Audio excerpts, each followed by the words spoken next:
in with. So do you get talked to at all for grabbing a mic if it wasn't necessarily part of the plan? No, and truth be told, I also didn't really know what I just said to you then. You know what I mean? Like I also just thought, no, I'm getting my crap in. And you know how you learn that stuff, Ryan, is over the time you go and get the mic and that baby face will slide out of the ring and beat your ass. You go like, oh, okay, got That it, got that's it. how you learn the Yeah. lesson. Amen. So you finish and come back through the curtain. What does Vince McMahon say to you? So look, Vince has been a fan. Vince was a fan from the roadie. Like I'll never forget we had that match with Brett and Jeff and me and Captain Kirk were on the outside. Uh, William Shatner. Yep. And there's a funny story there too. We got into argument over how the physicality was going to be executed, and Vince had to get involved because me and Captain Kirk were arguing with each other. But when I came back from that one, Vince and Shawn Michaels are standing there, and Shawn looked at me and looked at Vince and said, "I told you." He can do it. And so literally from then on, yeah, Vince was always a fan. And so look, I think that's why he kind of let us do our own thing for a bit too, was give you enough rope to hang yourself. And if you don't hang yourself, we'll all make some money. How much of this creative was Vince Russo or Bruce Pritchard? So Bruce was always in that circle, but I didn't know he was in creative. I kind of thought he was just Vince's right-hand man Gotcha. you know what I mean? Like I didn't really know how much of the creative he was involved in.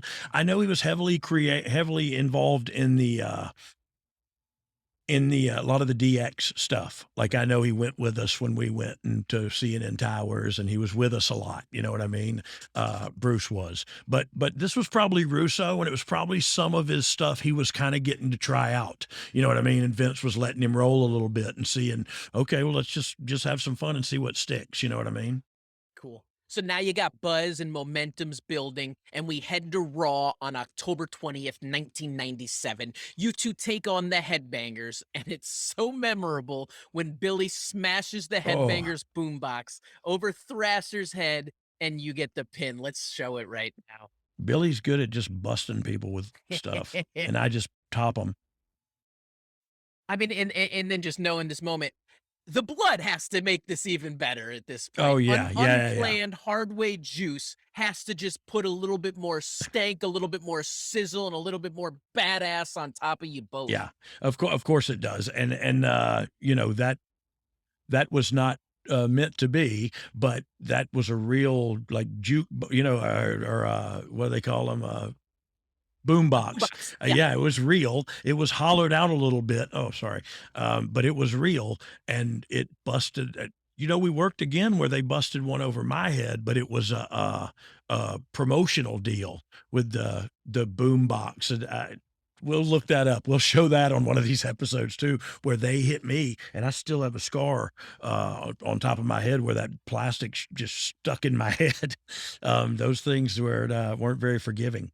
We're talking old school electronics of boomboxes, and then that promo, we didn't hear it, but I know what you said because that was, "You better page somebody." Yeah, yeah, and look, that was what we were doing a lot back then. Is me and Brian Christopher and a lot of the guys that messed around were like, "Oh, you didn't know? Well, you better fax somebody. Well, you better page somebody." That was we all had pagers then.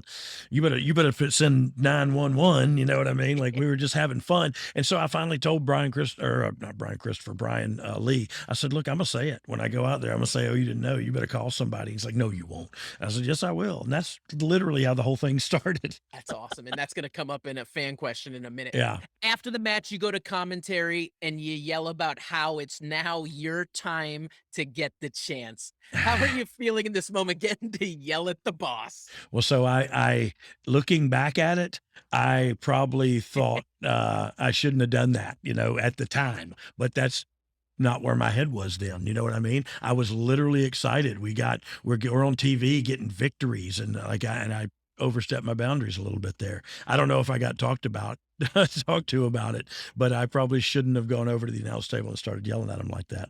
We've talked about God. the process throughout a lot of this, but you had to know that at this point you got a hit on your hands. Oh yeah, yeah, yeah, yeah. Look, that's why Mark Henry used to say, his grandmama used to say, "Oh, you smelling your pee, ain't you?"